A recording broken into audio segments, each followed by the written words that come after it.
Hello guys and welcome to today's video. As you can see next to me I have a really big stack of books that's literally about to fall over. But these are my top 24 books of the year. And this isn't even all of them. There's actually a mini pile next to it as well because it would literally fall over if I stacked it all the way to the top. I thought we'd go through my top 24 books of 2024. I've been doing Countdown to Christmas over on my TikTok where I've been going through one a day since December 1st all the way to Christmas Eve, and I thought I'd just sit down, put them all in one video. And for anybody that's not following me on TikTok or has missed some days, then you get them all in this video. I've done it a little bit differently because I've read a lot of series this year. I've included all the books in a series and I've rated them as a whole series. But if I've read just one or two in a series, then I'm just going to rate those two kind of together as part of the same series, but I'm not going to rate the whole series in general if I haven't read it this year. Does that make sense? It's just because when I was putting them in order of my 1 to 24, it was quite repetitive because I had like a book 1 in a series, but I also had book 3 in the same series, and I just felt like it would kind of get a bit repetitive. So what I've done is I've combined all the series together and rated them as a whole. So this is actually more than 24 books technically, but there's still only 24 places. We're going to start with place 24 and then go up to my favourite book of the year, which is number 1. Okay, let's just get straight on to it. The book in 24th place is The Inmate by Freida McFadden. You're going to notice that there's quite a few Freida McFadden books on here. But I feel like that's to be expected because she was probably one of my top authors this entire year and I've just been absolutely loving her books. This one was one that I actually predicted was going to be like a 5-star read just based on the prison setting, and I love anything to do with criminals, to do with prison, to do with like criminal psychology, and I really thought this was going to be a psychological thriller mainly set in the prison. But the timeline where she was in the prison I found was like a minor part of the story, and the bit that I was most excited about was actually the other timeline, which was her past, them all at this party where everything kind of kicked off, and the prison was more present day where she was this nurse practitioner at a maximum security prison and she knows one of the inmates, and there is a mystery there of like how does she know them. But overall the prison kind of setting wasn't as like eerie and creepy as I thought it was going to be. I kind of thought it was going to be similar to Ward D, which is all set in a psychiatric ward, and that has a really kind of creepy eerie feeling to it, and just the atmosphere of that one is great. And I thought this was going to have a similar setting and vibe. I did still really enjoy it. I think I rated it like a 4-star, so we're starting off with the 4-star books. This one as well is one of those where I kind of think there were too many plot twists.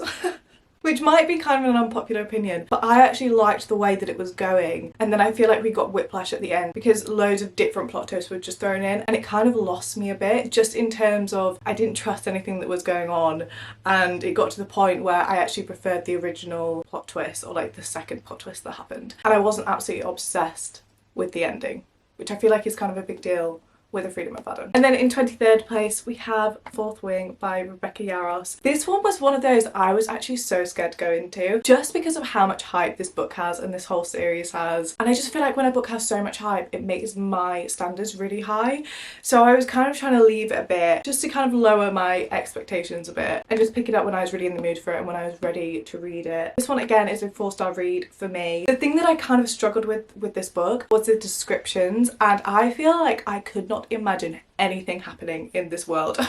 And I didn't know if that was kind of just a me problem, but I was looking at reviews for this book and I feel like a lot of people experienced a similar thing with this. I don't know whether it was because there was so much going on and there was so much explanation that it almost made it harder to imagine. But some of the trials that she was doing, I was so lost. I was like, I'm just making this up in my head. But at the start of this, I was really trying to imagine what she was intending us to imagine. And I feel like that was really slowing me down reading it because I was going back over and rereading certain descriptions and certain paragraphs to try and really understand, but it just got to the point where I just made it up. The thing that I really enjoyed about this was the dragon element. The dragons, the powers, the connection between the dragons and the riders and how they can talk to each other. I really enjoyed all that, and that was really exciting to kind of find out who was going to get what dragon and who was going to get what power, and that was my favourite part of this book. Number 22 we have Tales from the Cafe. This is the second one in the Before the Coffee Gets Cold series, and I just love these books. I love them. I really enjoy them as kind of like a palette cleanser sort of book because I'm a big mood reader. When I'm not in the mood to read a certain genre, this is a really good book to kind of go for. The thing that I absolutely love about these books is that it literally feels like a study of humans and humans' connections with other humans, and I just think there is something so special about the stories that are told and the way that they are. And I like that they're basically 4 short stories in one big one. I like that it's all set in this time traveling cafe, and it just really feels like people are sitting down with us and telling us their story in a way. And it just feels like a very wholesome book, studying people and their relationship with their loved ones, and I just feel like it's very special. And I love that there's so much you can take from each one of these stories. I just really enjoy them, and I can't wait to read the third book. Then in 21st place, we have a series, or at least part of one. We have the Chestnut Springs series. I've only read the first three, so we have Flawless, Heartless and Powerless. And this is just a really fun series. It's a fun small town cowboy romance series, and I feel like these books are really good if you just want a light-hearted fun romance, and I'm hoping to finish this series next year. But so far I've read the first three. I actually really enjoyed Flawless. I think that's probably my favourite, which I think is going to be such an unpopular opinion, but I actually think that was one of my favourite ones. I feel like I was a lot more invested in this one. I don't know whether it was just because I wasn't used to the world and that it was all new to me, and it was my first cowboy romance that I read as well, so I don't know if that's the reason why. I was just so invested in this one, and Rhett as a bull rider, and I was literally, if you've seen the vlog where I read this, I was literally watching bull riding videos because I just became so fascinated by that sport. So I actually think this is probably my favourite. Powerless is a close second, and Powerless would have been my favourite if the spy scenes hadn't taken the turn that they took. Because personally, when I was reading it, I just feel like that didn't fit with their characters, and it just really took me out of the book and it kind of made me cringe. And then Heartless, also going to be an unpopular opinion because I know that this is a favourite for so many people. I just personally don't really love the single dad trope. It doesn't really do anything for me. I don't mind it, but it just doesn't kind of add anything in my head. I didn't actually enjoy this one as much as the others, but I still really enjoyed this world. I like that it's very much giving found family, even though 3 of them are actually brothers. But the rest of them and like that whole small town is very much giving found family vibes. I like that we get glimpses of other characters before we read their book, but also afterwards, and we get little hints of like where they are now after finishing their book in the future books. I just really like how it all links together. And yeah, it's just a really fun series, and I had a good time reading the first 3. Next we have book 20, which is another Freedom McFadden.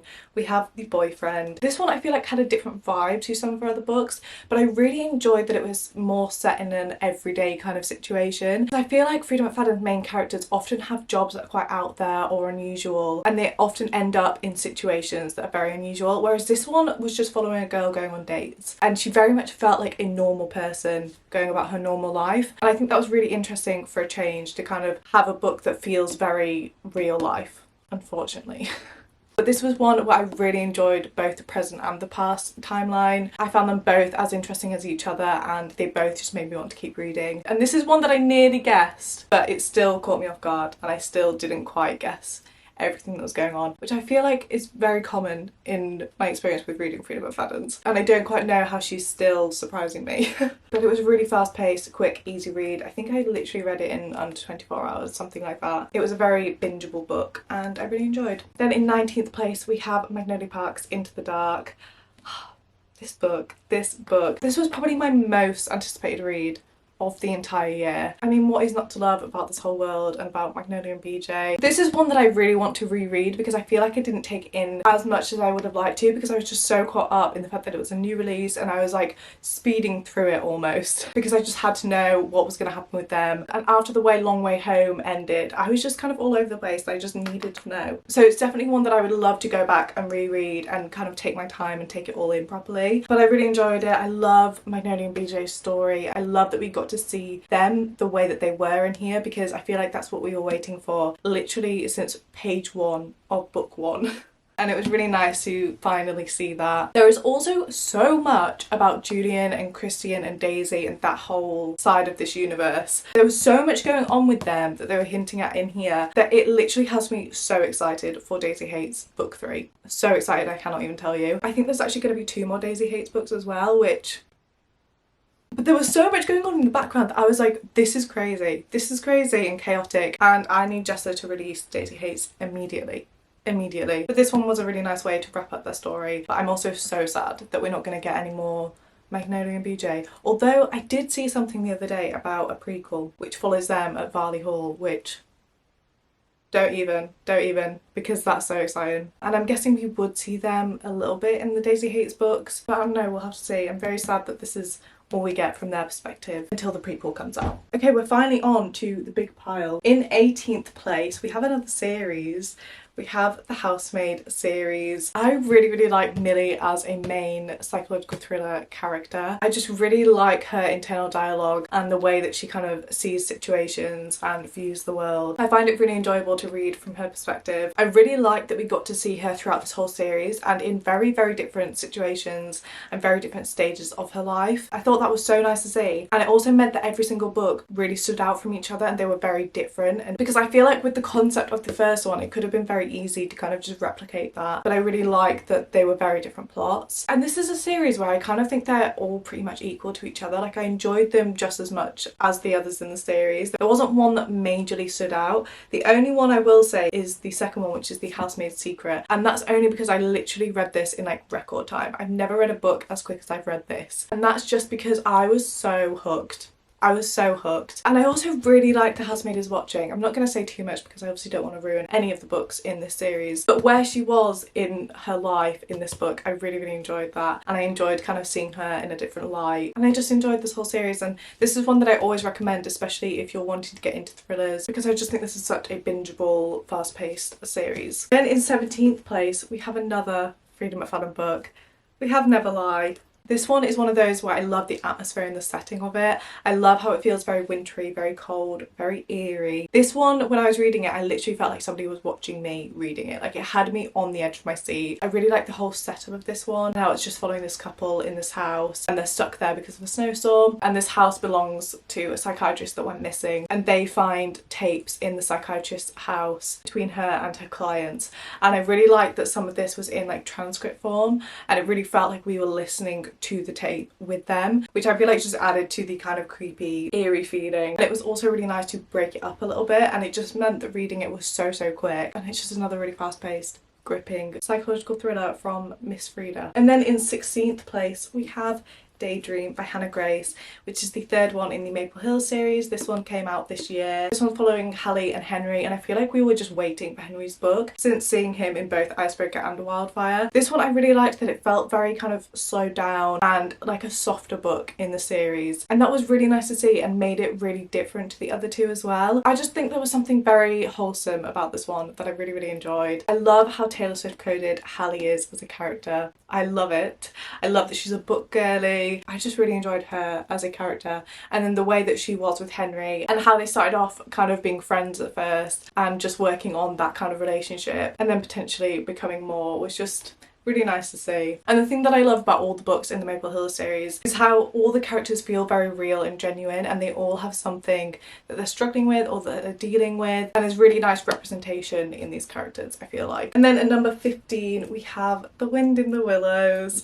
I adore this book. It is one of the cutest books I've ever read. It just made me giggle so much. It basically follows these animals going on these little adventures, and they're just such funny little quirky cute animals, and I love all the illustrations in here. It's just absolutely stunning, and it was a really quick, easy read. It was different to anything else that I read, and each chapter was basically like a mini story, and it was just a lot of fun, and I had the best time reading it. And then at number 14 we have The Reappearance of Rachel Price by Holly Jackson. I actually think this is probably my favourite Holly Jackson book, which is saying something because I absolutely loved A Good Girl's Guide to Murder, and it is very close in my head to that series. But I loved this. I really liked how it had a similar vibe to A Good Girl's Guide to Murder, but with different characters, with a different plot. And the plot of this one I just found so gripping and so interesting. I liked that they're working on this documentary about this missing person, and then this missing person literally reappears during their filming. Like, that's insane. That's crazy. And just seeing how it all unfolded, seeing our main character Belle gather all the little puzzle pieces and trying to put them together. And again, like I say with Pip in A Good Girl's Guide to Murder, it really felt like we were trying to solve it along with her. And I just feel like Holly Jackson writes YA thrillers just so well. So well. And then for number 13 we have I Wish You Would, which feels very fitting because number 13, and it's Taylor Swift inspired title. How perfect. This was a really nice summery beach, friends to lovers romance, and I enjoyed every single second. This was another one that I literally read in a day because I was just so hooked. It is quite small. I think it's like less than 300 pages. But the thing that I was amazed with in this is how connected I felt to Natalia and Ethan, literally from the very first chapter. And I don't quite know how I was so invested so early on, but I just absolutely loved them and I was rooting for them the entire time. I really like the whole premise of this. I like that it's set all over one night and it's this night spent at this beach with the whole year group, and I just really like the whole premise of that. And this is one that I actually annotated because there were just so many lines that I wanted to underline and highlight, and I really enjoyed the way that this was written. And I love it when books include other things in, like photos or text messages or letters, and this one had letters in, and whenever anybody found a letter and was reading it, it was then included in here, so it felt like we were reading along and finding out things along with the characters as well, which was really fun. And I just feel like we got a really good feel for every single one of these characters, even the side characters, and I don't even know how she's done that in such a short amount of time, and it's one that I always recommend, especially as a summery romance. Next, at number 12, we have The Love of My Afterlife by Kirsty Greenwood.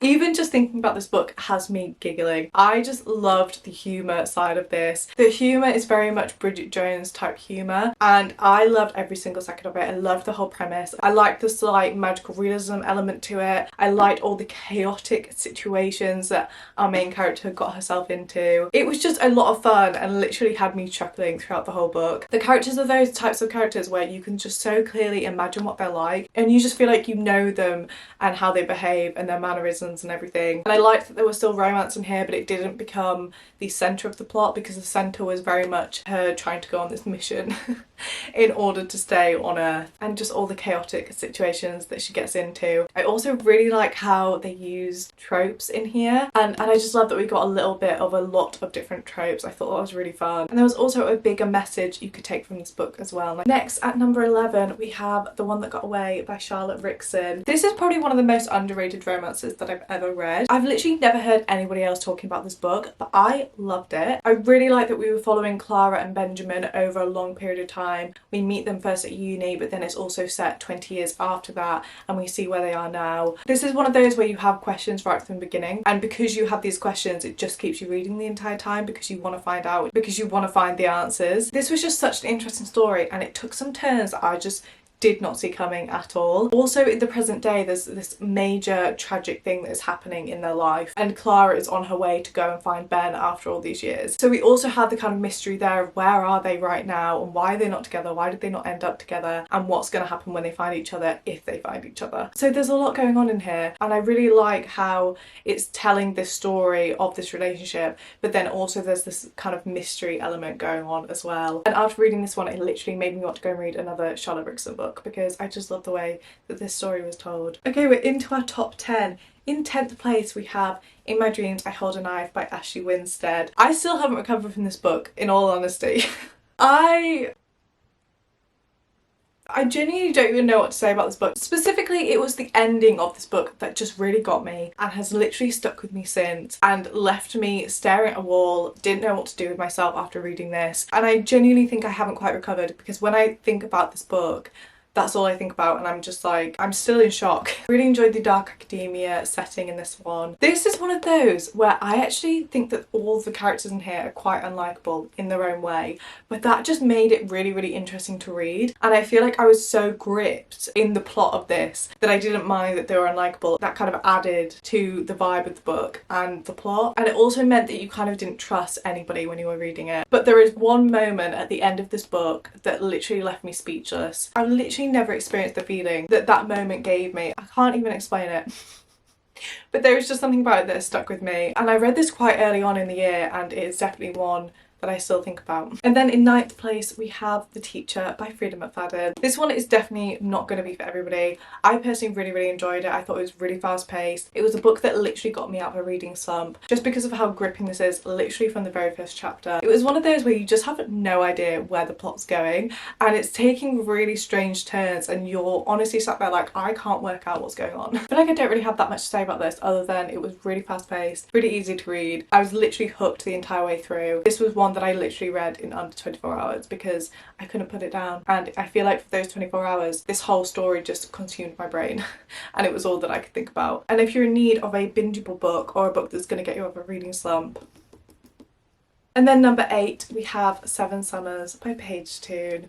I just love this book. I loved it. This is another one where the romance is set over a long period of time, and there's just something about that that I absolutely love. I love seeing how people change and evolve and how their connection stays the same or it gets stronger over time. I really like the anticipation of you don't really know where these people are going to be in a year's time or the next year after that, and it just really keeps you on the edge of your seat, I feel like, because the whole time you just don't know if they're going to end up together and you just don't know what's going to happen with them. So this one is set over 7 different summers, and I thought it was just so interesting the way that this was done. And I really enjoyed Liv and Finn and the way that their connection and their bond was kind of built from very, very early on, literally the first time they met, and ever since they've just kind of been bonded to each other in one way or another. And I could not put this book down. I just had to keep reading. Every single summer that we got to, I was like, what is going to happen this summer? What is going to happen? And this is what I absolutely love, is that you just don't know where they are in their life, and you almost have to relearn every summer that you're reading where they are and the situation that they're in and where their headspace is at. And it's one of my favourite romances of the entire year. And this is one that I always recommend to people, and I think I will continue to recommend it for a really long time because I loved it so much. It's also really, really made me want to read another Paige Toon book because I just love the way she writes and the way that she told that story. Okay, in 7th place we have another series, and I'm kind of late to the hype of the series,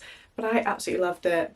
We have the Hunger Games series. I know, how have I not read this yet? Every single one of these books is just so addictive and fast paced, and I genuinely don't know what she put in these books, but I couldn't put them down. I couldn't get enough of this world. I literally read the first one and it was all that I could think about, and I went straight into the second one. I literally read all of these back to back because I was just so invested in that world and I couldn't even imagine reading anything else. I just had the best time, and I recommend these even if you've seen the films, because I saw the films years ago and then just decided randomly to pick these up.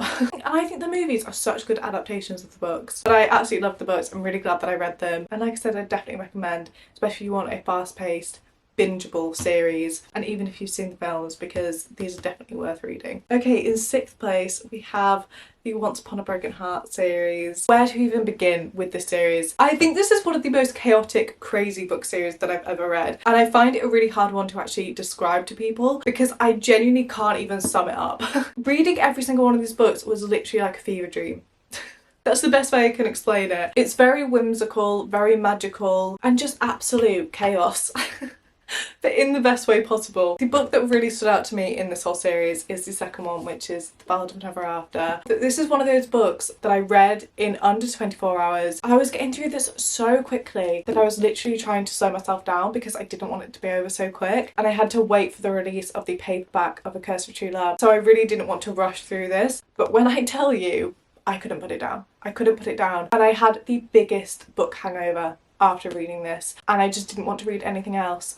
And I literally recommend this series just so that people can experience what I experienced reading this second book. That's how amazing it is. But also, if you think you'd like the kind of whimsical, magical, kind of fairy tale-esque vibe, I think you'd really enjoy this series. And because it's a YA series as well, it's very, very fast-paced, very easy to read. I will say that it is noticeably YA, so if you really, really don't like YA writing, I probably wouldn't recommend it. But if you're like me and you like a YA book, then I would definitely recommend. Okay, we're into the top 5. In 5th place, we have The 7-Year Slip by Ashley Poston. I feel like I talk about this book all the time, so I'm going to keep it short and sweet. Honestly, one of the cutest books that I've ever read. I absolutely loved the magical realism element to it. I feel like that just made the plot so exciting and just made it a romance with more to it as well, because I had questions about the magical realism element, and just the whole concept of it is just so good. And I think this is absolutely beautifully written as well, and I like that it deals with harder topics like grief, for example, but in a really nice way, and it still felt like a very fun romantic book at the same time. And this is one that I didn't annotate but that I wish that I had, because there were so many good quotes in here that I wish that I could go back and see that I'd highlighted or underlined them. But I think this will be a reread at some point and then I can annotate it. And after reading this one, I literally went on to read her other 2 books that she's released as well, because that's how much I loved the way that she creates characters and tells a story. And this is one of my go-to recommendations for people as well. Okay, in 4th place we have another Freedom McFadden book. It's the last one, I promise, it's the last one, and it's probably my favourite Freedom McFadden book that I've read so far. I actually think it's going to be really hard to top this. We have Ward D, which I did mention earlier. This is the psychiatric ward one. The atmosphere, the setting is just so good. The eeriness, the creepiness, it literally had me on the edge of my seat. I read this in one day. And I just liked that it was all set over one night as well. I just feel like there was so much in here that just kept me on the edge of my seat, and I loved every single second of it. And the ending, when I was reading this, I was really hoping for it to end in a certain way, and I was so happy when I got to the ending because I was just there like, no way, no way. And it's definitely one of my favourite psychological thrillers that I've read probably ever, actually. Which is a bold statement. Okay, we're on to first, second and third. When I tell you it was so hard to decide what order these went in, I actually struggled with that for the whole 24. But the top ones especially, I found it so difficult to order these ones. So just know that they're very, very close together in my head. In third place, we have the Part of Your World series by Abby Jimenez. I enjoyed every single one of these books. I just absolutely adore this whole series. I love the way Abby Jimenez writes. I like how she creates characters that feel very real and genuine. I think Abby Jimenez has the balance of being really fun and romantic, but also being real life and dealing with harder things. And I think she writes that so well. Like, the balance of that is perfect. And every single one of these books has something that makes it feel very real. My favourite was Just for the Summer. This was a 5-star read. I think the other two, I think I rated Part of Your World 4 or 4.5, and then Yours Truly I think was a 3.5, which I feel like might be kind of an unpopular opinion because I feel like I see the most about Yours Truly and people rave about that book, and I did really enjoy it, but there was just something that I connected way more with in Part of Your World and Just for the Summer. But I recommend this whole series, and I do recommend reading them in order. Even though this is an interconnected standalone series, I still recommend reading it in order, and that will make sense when you get to Just for the Summer, because Just for the Summer is going to hit so much harder if you read them in order. Just trust me on that. But every single one of these literally had me giggling, kicking my feet. I just absolutely loved them, and I loved reading about these characters, and I just had the best time. I had the best time, and I'm literally still thinking about Justin from Just for the Summer. That's all I'm gonna say. Okay, in second place, I feel like if you've seen my videos before, you can probably guess what's gonna be in second place because I talk about this series a lot. But we have The Natural series by Jennifer Lynn Barnes.